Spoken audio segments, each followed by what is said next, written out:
Good morning, and welcome back to Daily Dhamma, a letter to our children. Today is February 7th, and our reading is The End of Suffering. Milinkaputta, Master, it hurts when I move my arm like this. The Buddha, stop moving your arm like that. Buddhism is a very practical philosophy. If attachment is the problem, the solution is non-attachment. Stop doing that. This is the third noble truth.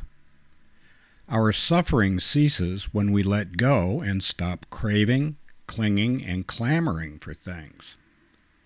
The primary tools in this effort are meditation and the Eightfold Path. We meditate to calm our mind and tame our heart. The fourth noble truth is that the way to non-attachment is the Eightfold Path, which we follow to gain wisdom, enhance moral behavior, and develop mental discipline.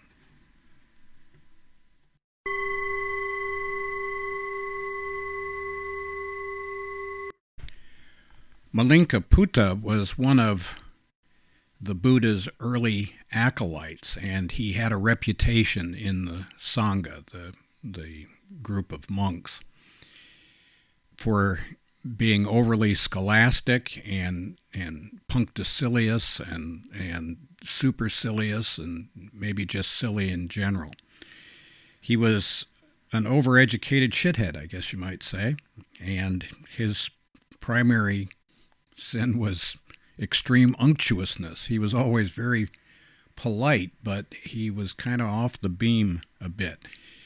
Anyway, he's probably not a bad guy, and we use him as a foil throughout this book, which is not fair to him, I'm sure, but what does he know?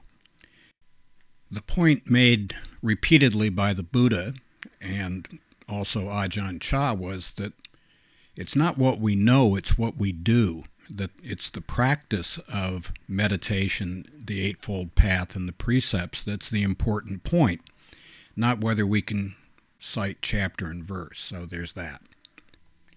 Anyway, our suffering ceases when we let go of all of these outside things, or these things that are running around inside our head. They are all impermanent, unsatisfactory, and not the self. And the way that we let go of that is through the practice of meditation and by following the Eightfold Path and the precepts. On a more practical basis, and I got this from somebody a little while ago, who we won't mention because we don't want to get him in trouble, but when we have automatic negative thoughts, ANTS, we have to treat them like regular ants. Get a big rubber shoe and mush them. As soon as our brain starts cranking up the juju, we need to put an end to it right quick. It's not the fifth time I growl at my wife that's the problem. It's the first unkind thought that I have. And that applies to everything else in the world as well. We're not psychologists, nor have we played one on TV, but we have found that cognitive behavioral therapy has some stuff to offer on this too. We always have a choice to reframe whatever it is that's going on.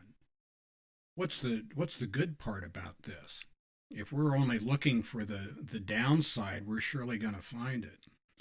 If we're looking for positive things, then we can find that too. And so when we're faced with situations, one of the things we can do that would help us right away is to not be negative. I know that sounds facile, but have you tried it? Maybe we should try that. See if that works. Maybe. Happy trails to you until we meet again.